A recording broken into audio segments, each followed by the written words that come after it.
And of course, thanks to Dean O'Neill, a professor at Suffolk University. I teach innovation, I teach entrepreneurship, I teach new product development. And in your packages, you will see a brochure of a innovation competition that we have at Suffolk, this one. Please take a look at that, take it with you. And this is what we started at Suffolk about 6 or 7 years ago, and we are giving out $100,000 in cash and services. And two of those categories, frugal innovation, which applies to Africa substantially, and the green products, sustainable products, they are open to everybody beyond Suffolk. So if we have some non-Suffolk people here, you are all welcome to participate in that. Stay connected with Suffolk and learn more about what we do here, how we can help you develop your new product ideas, and how we can help you take those ideas into the marketplace. As far as I'm concerned, I have developed several products which you pretty much use every day. For example, glue stick is one of the products I developed. I developed the labels for shampoo bottles. I'm sure some of you use shampoo every now and then, so next time when you look at the shampoo bottle, you think of the labels. So I have a patent on that. And also, if you look at the milk carton tomorrow or any medicines, you always check the date of manufacturing, date of expiry, the product is still good. That's one of the products that I have developed. So using my skills of developing new products and entrepreneurship, this is what I bring to Suffolk. And I encourage all of you and everybody else to think of innovation and think how to take innovation through execution into entrepreneurship. I'm also the CEO of a company called GMB Manufacturing in Framingham, Massachusetts. And some of these products which George is going to pass around, this is what we make and we sell in Africa, in Nigeria, South Africa, as well as in Ghana. Because some of these industries which are coming up, they all need to have the marking and coding in them. And this is what they're using from us at this point. And that was one of the reasons I talked about manufacturing, because there's some interest. And unless Africa adds the manufacturing value to the products, the growth will be difficult. So we'll talk a little bit more about that as we go along. Nimesh? Today I'll be mostly talking about my experiences with experimenting with grassroots level innovation in Nepal and the recent work that we have begun in Sierra Leone, Kenya, and South Africa. Thank you. Hi, good morning. My name is Aisatta. I'm from Mauritania, which I'm sure not half of the people here know where it is. It's in West Africa, south of Morocco and north of Senegal. I'm the founder of the Junior Chamber of Commerce in Mauritania and currently a student at Harvard University in grad school. I started my entrepreneurial journey 2 years ago when I started the Junior Chamber. So I'll tell you, I guess, more about it and my experience being from the diaspora, moving back to my own country, all the challenges, I guess. Thank you. Good morning. My name is Ayodele Oguntubi. I'm from Nigeria. Currently taking a master's in digital media at Northeastern University. However, before Northeastern, I have had foray in entrepreneurship as well as working in corporate organization in capacity of marketing communications manager as well as corporate communications head in a couple of sectors. However, I'm also here because I made up my mind to do something about a critical problem I found in Africa, and that's the perception of young people about the continent and as well as developing the continent. And so in the last 3 years, I've been doing a little bit of research, and we started a company, a couple of myself, a couple of me and some of my friends started a consulting firm called Dreamer Life Consulting, which is focused on helping young people develop the right capacities to actually be able to add value wherever they find themselves in Africa. So I'll be sharing with you a bit of my experience across board, working as well as an entrepreneur. I should also mention that I have been instrumental to a couple of businesses. While I'm not so much driven about the profit of business, I also believe that business is one of the strongest ways to develop your nation or wherever you would find yourself. Thank you. I work fully, running a firm called Dreamer Life Consulting, and the focus is, if I would keep it simple, there's so many young people in Africa who have dreams, and most of them mostly can't seem to fulfill those dreams, because either they talk about the problems of the nation, they talk about infrastructural issues, no support from government or school or family, and you find that this is critical, because while everybody talk about the demographics being favorable for Africa, if the people won't prepare themselves, they won't provide for the future. And so part of what I'm doing now is using technology to create solutions where we can have this, we can resolve this, which is part of the reason why I'm actually studying digital media at the moment. It's one thing for you to use the tools, it's another thing for you to understand the tools and also adapt to your local environment. And that's one of the key things I feel is still the problem. That if we can help change the perception, first of all to learning, and within the African youth, you can actually begin to look at how you can develop organically. You know, you see the problem, you understand it. Two particular examples today, mobile banking as well as the Ushayidi that was said, are people who understood the technology enough to adapt to their local environment, and the change is evident. So what we're doing right now with researching as well as coming up with very strategic partnership to see how we can actually impact the African youth to help them fulfill their dreams. Okay, thank you. To present briefly what we do at the Junior Chamber, actually how the idea started. A Junior Chamber of Commerce is actually a chamber of commerce for young professionals and entrepreneurs. The idea came when I was still living in North America and wanted to get involved more in Mauritania. So I knew that going back to my home country every summer, I saw that the youth was booming, more vibrant, and the economy was also flourishing.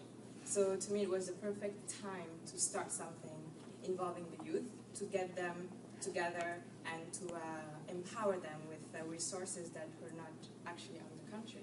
So the idea came when I got introduced to the Junior Chamber of Commerce in Montreal, where I was living at the time.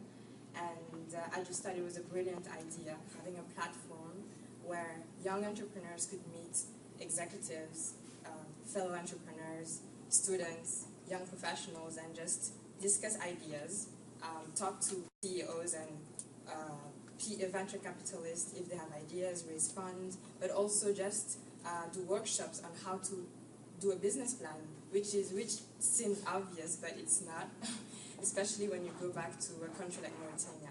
You have more and more young Mauritanians going back home after studying in Morocco or Senegal or Tunisia, and when they come back with, as he says, a lot of dreams, hopes, and they find themselves tied with no resources. So this is actually what the Junior Chamber of Commerce is trying to bridge, the gap between what this youth has to offer and the lack of resources on the ground. Being lack of access to capital, we help them build a business plan and go to the bank and sell their ideas, not necessarily giving them loans or money because we don't have access to those funds, but going to the banks and encouraging them to lend to certain type of entrepreneurs, because we screen the business plans, and to us it's a good idea.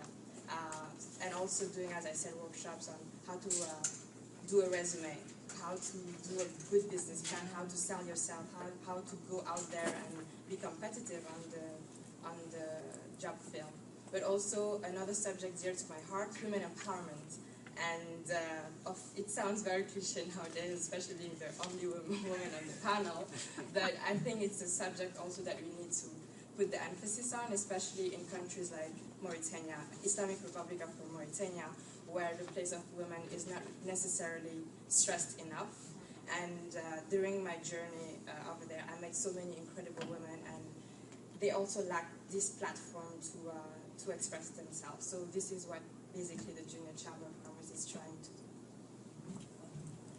Thank you. I mentioned a bit about my work with innovation ecosystems in Nepal. So 2 years ago, I started Innovation Lab in a rural village in Nepal. And the idea really is young people represent a tremendous, young people basically are the future of any country, and especially in Nepal, where I'm from. The median age is 21 years. So if we are to have any hope for having a prosperous future for Nepal, it's critical for us to develop innovative thinking, entrepreneurial abilities among those students. So what the Innovation Lab does is it's a space for young people to come together to design new initiatives that solves local challenges. So at a more grassroots level, what the work we are doing is we're acting as a resource hub, so that young people, anyone who has any challenge that they want to solve themselves, will have the ability to do it. And last year, when I was sort of thinking about the next level for the Innovation Lab, I was in touch with this organization called Global Minimum, which is founded by David Senge, who's a student at MIT Media Lab. And they were looking to start similar innovation labs in Africa. So that's how I got started. So right now my work involves continuing the work that I'm doing in Nepal, building innovation ecosystems in the grassroots. And also helping out with rolling out 4 innovation labs in Sierra Leone, which is sort of built on the challenges that we ran through Global Minimum in Kenya, South Africa, and Sierra Leone. Okay, as I said before, my focus is on innovation and entrepreneurship, and one of the things lacking in innovation is people thinking about frugal innovation and developing products and then creating businesses out of that for people who live on the bottom of the pyramid. Out of 7.2 billion world population, about 4 billion people live on less than $2 or $3 a day. A large number of them live in Africa, in different countries, 58 countries in the continent. And that offers a great opportunity for these people to create an innovation and a product or a service which is based on very limited resources that are available to them, whether it's the capital or infrastructure or the supply chain and all of those things. How that helps them is it creates the opportunities within their countries, within the continent, and in turn offers them an opportunity, what we call reverse innovation.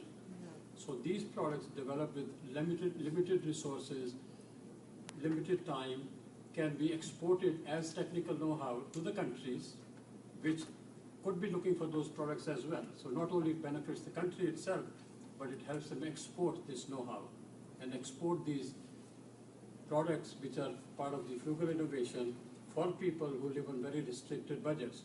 So we have a course at Suffolk which is started called Frugal Innovation. And I always feel after first 3 or 4 sessions of the semester, it's very difficult for the students to start thinking about people who live on very limited incomes, because everybody is used to buying cell phones which cost $300, $400, $500. Now you start thinking of people who have only $2 a day, that the total income. But by the 4th or 5th week, they start to think differently. And that's the mindset that is required in Africa for people you're promoting as entrepreneurs, for them to feel that it's good to be an entrepreneur. It's not necessarily you have to take a job afterwards. Be an entrepreneur, be ready to fail. If you fail, there is an infrastructure available of people, of companies, and of society which can help you lift again and get out of that so you can try again. And unless that mindset starts to change among people, entrepreneurship is going to be difficult. We heard about infrastructure, we talked about manufacturing, but all of these things have to be put together to create a good supply chain for the innovators and entrepreneurs to get the products where they should be.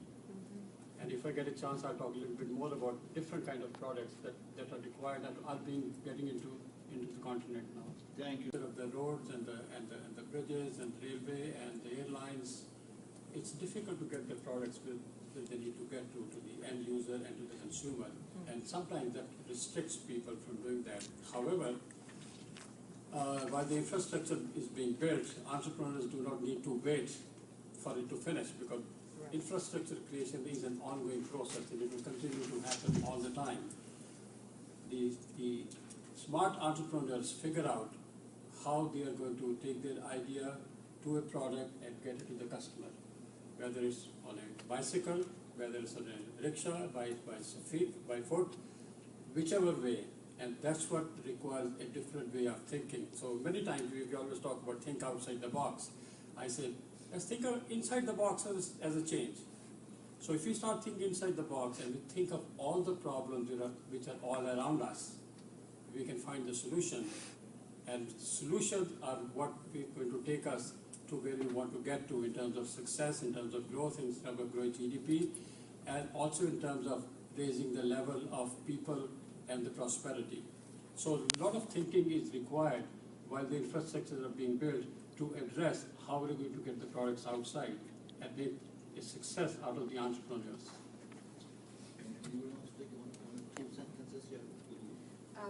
When we talk about infrastructure, of course, everybody tends to think about roads, but actually the first thing that comes to my mind is not necessarily like roads or bridges.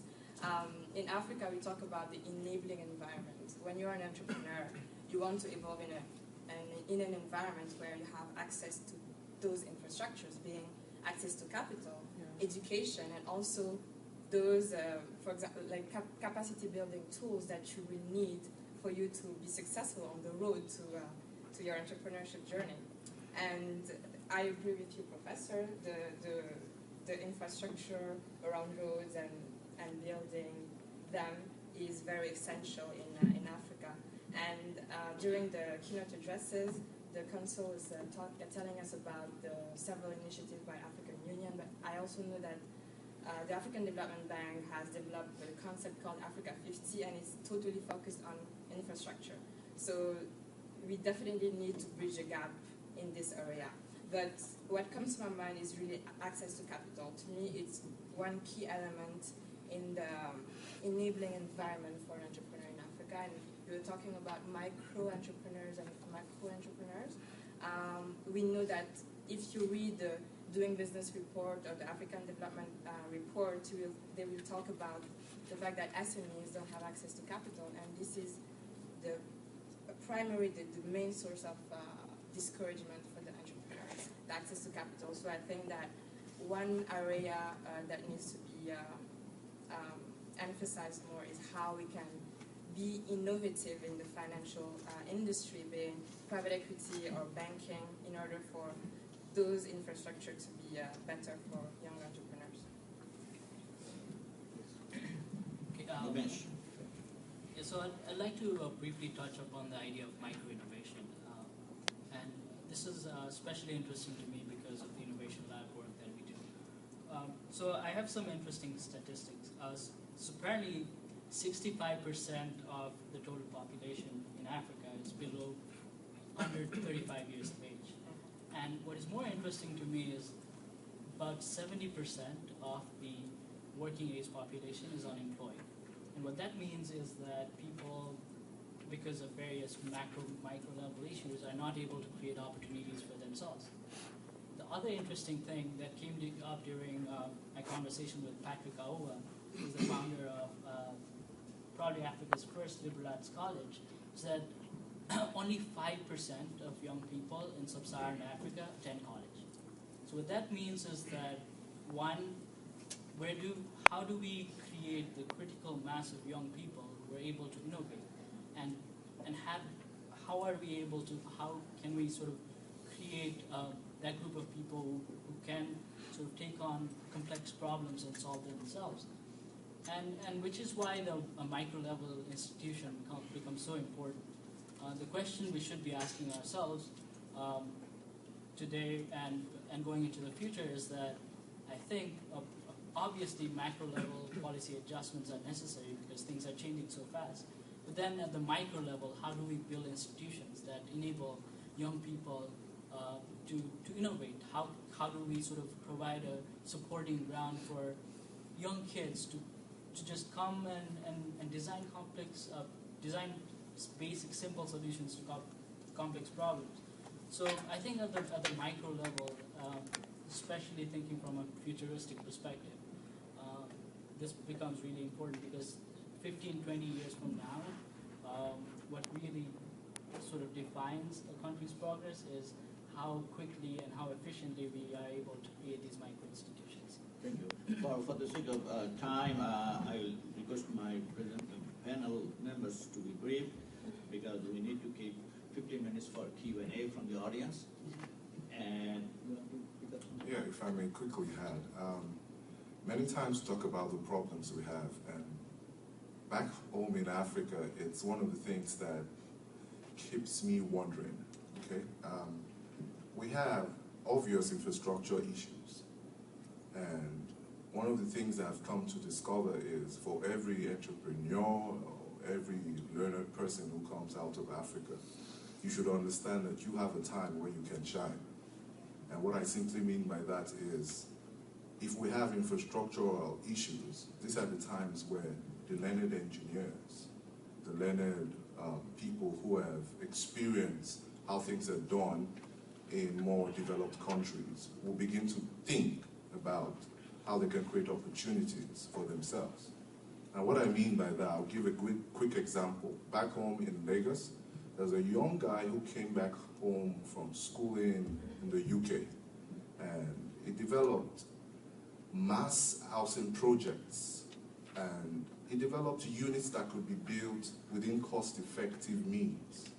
And what I mean is, over the lunch with one of the personal assistants to the government, Lagos State government, he's been able to turn in that same project, which is being used now by the Lagos State government. So what I'm trying to emphasize is there is a time for every problem. So if the infrastructure be the issue, if you find yourself within that knowledge space to be able to provide, that's a place to apply yourself, to innovate. If the issue is cost, then you want to think about how can you reduce cost. Yeah. And I personally feel there is a paradigm to learning amongst the Africans. And what that simply means is we come to take the knowledge, but someone actually has touched upon that today. But translating that knowledge into something that is applicable with direct impact still remains a challenge.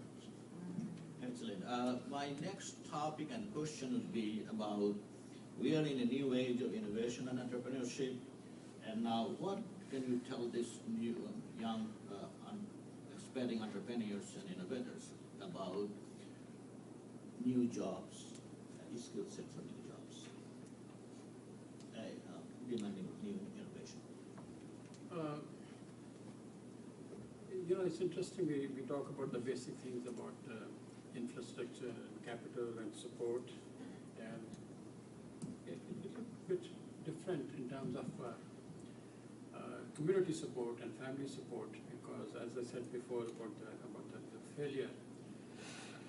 So we have to make sure the young people understand that it's okay to fail and there's opportunity to start all over again. That's not the end of the world. Because if people are afraid of failure, they don't take chances, and if people don't take chances, the growth doesn't happen. At the other extreme, what is happening, and that's why I send those little units around, a lot of small entrepreneurs starting businesses from home, or very, very small micro enterprises in things like cosmetics and toiletry products.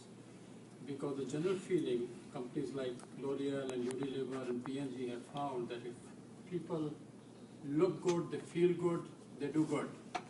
So they have started to enter the market with their cosmetics and toiletry products and things of that kind. And I can tell you from my company's point of view, people come, they write to us, they want to learn more about cosmetics and everything else, and they also want to learn about entrepreneurship. So both through the university as well as through our commercial business, we try to help them approach the markets which are going to be growing substantially in the future. And with the population of about 1.1 billion in the African continent, there is a huge potential. And that goes back to the earlier comment I made. Emma, excuse me, it's a little longer answer than you anticipated. The different skin tones and different hair of people in Africa offer different great opportunities to develop new products which can eventually be exported out, thereby expanding the market on a global basis.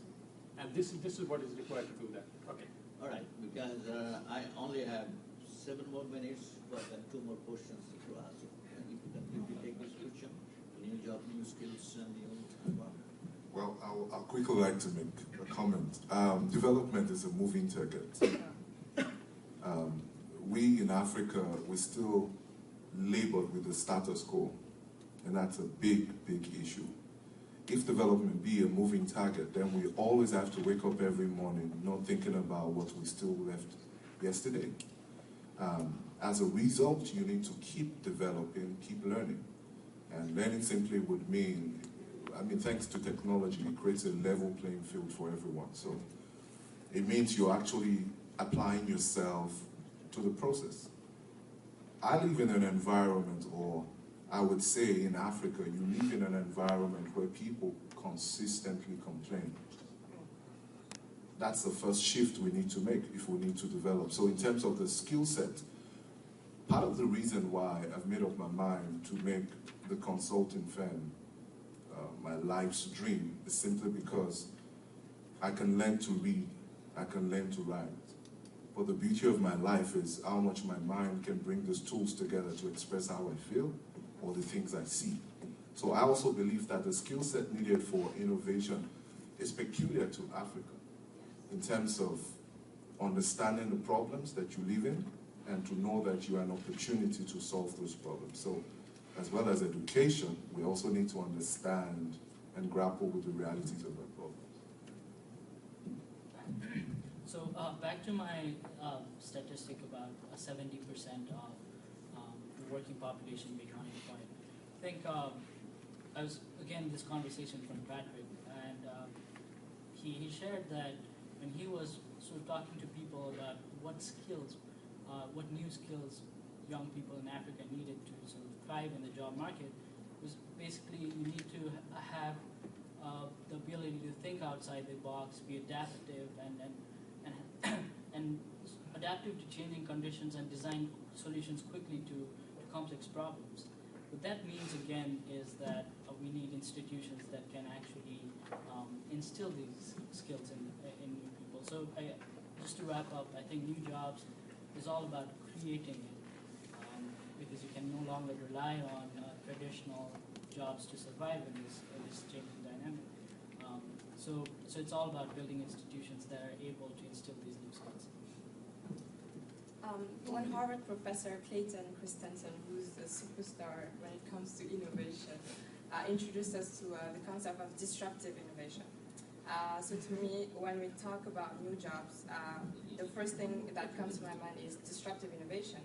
And he defined it as being innovating faster than the customer's needs evolve. Exactly. So as he said, we live, Africa is evolving.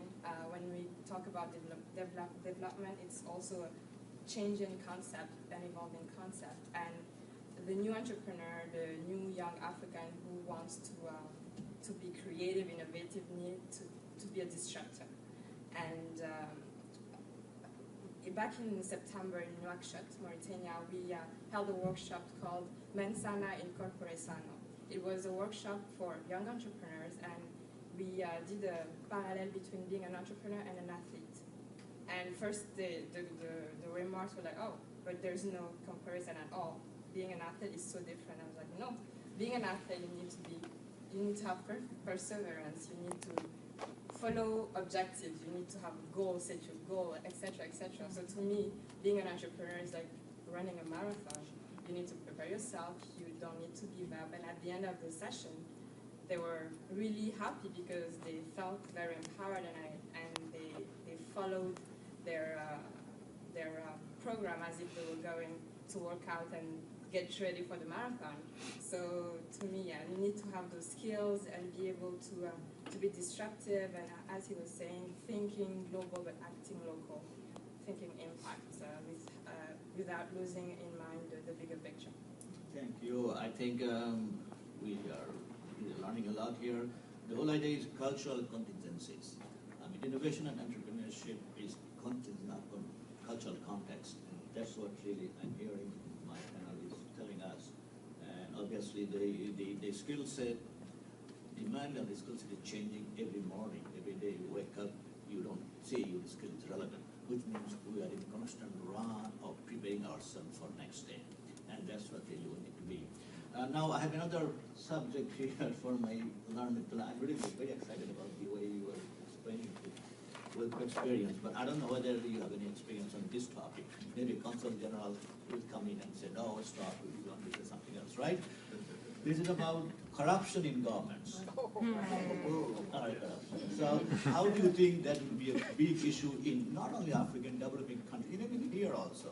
How do you think it's a serious issue for young entrepreneurs to go there and face this? Anyone wants to take it? Actually, Go ahead. Then I'll save my part. Okay, again, kind of relate to what I said earlier. You can say from your own experience when you So about, I shared that about only 5% of the young people in sub-Saharan Africa go to college. And by definition, what that means is that this small educated cohort are going to be running the show 20, 30 years later. Right, so I think it's all about institutions and the kind of skills that we as young people get that sort of defines how we act 20, 30 years later when we are running the show. What that means is when we are going to school, college, we need some skill set that allows us to think entrepreneurially but also ethically.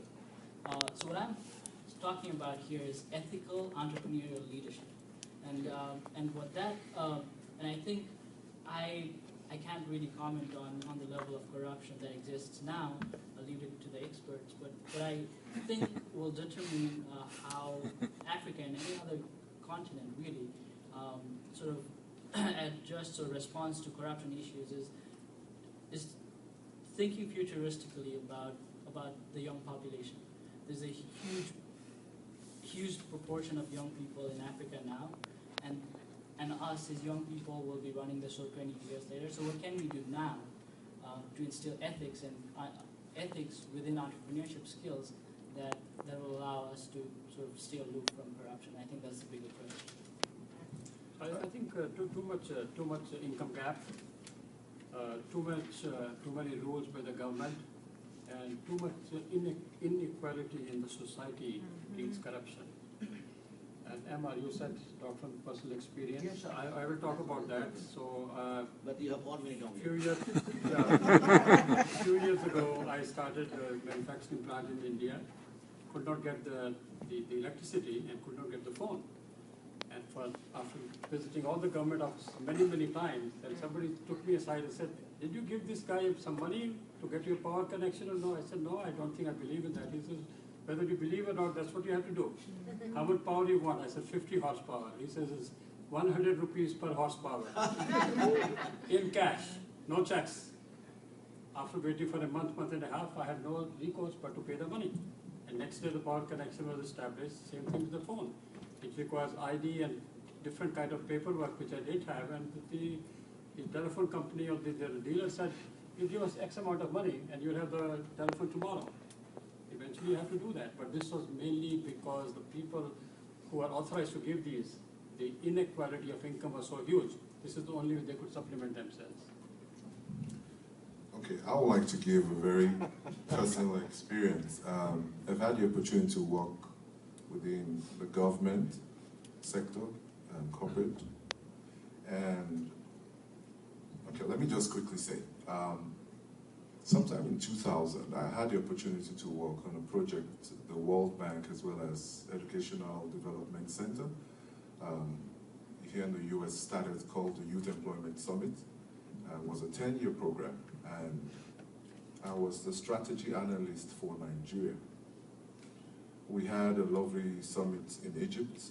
We went back home, and one of the responsibilities we had was we had to develop strategies to help young people, prepare themselves for employment as well as entrepreneurship. And truth be told, I was excited.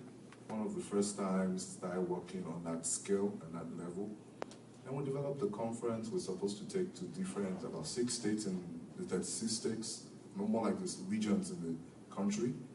And after brilliant work, assessment was done and funding was done. None of those conferences ever held. That was the reason why I left the non-for-profit and I moved into the corporate. had the opportunity to work in banks, to work in service industry, as well as food and beverage. And because I work in corporate communication, it's also a cost center. And what that simply means is you spend. When you work in cost center, people hate you because they think you make a whole lot of money, okay? But then again, young, excited, I love change. And because I love change, you know, you put your heart in the work you do. Keep it short, the bank I worked for 5 years down the line is no more today. I had a team in corporate communications of 23. They fired, more or less they left just 5 of us. And this was the fight against corruption. And what I've come to understand about corruption is, I like to think, it's just the way I believe things should be, I like to think within the large picture. People feel opportunity is limited, and so they want to make the best use in their definition of what they have now. And it's still within the context of our discussion that if we do not have the kind of structure that shows people that if you are at point A, you have every opportunity to get to point B or C or D, people will want to stay at point A and make it Z, if you know what I mean. And it's still the African situation. Where we need to get to is to begin to create structures that will help people develop, support themselves, encourage their family. But I feel, corruption is universal at the same time. Well, I'm not an expert when it comes to corruption. By the way, nor are we. But to me, when I hear corruption, I like to think it's a multi-dimensional concept because, once again, being a woman, I cannot not talk about this subject. And being corrupted is also, of course, asking for money because you want to have power, but also asking for favors when you need to get a project done. To me, it's also a type of corruption. And as I said, it sounds very cliche, but I think it's one of the major barriers when it comes to youth empowerment, women empowerment, and just development per se. Yeah,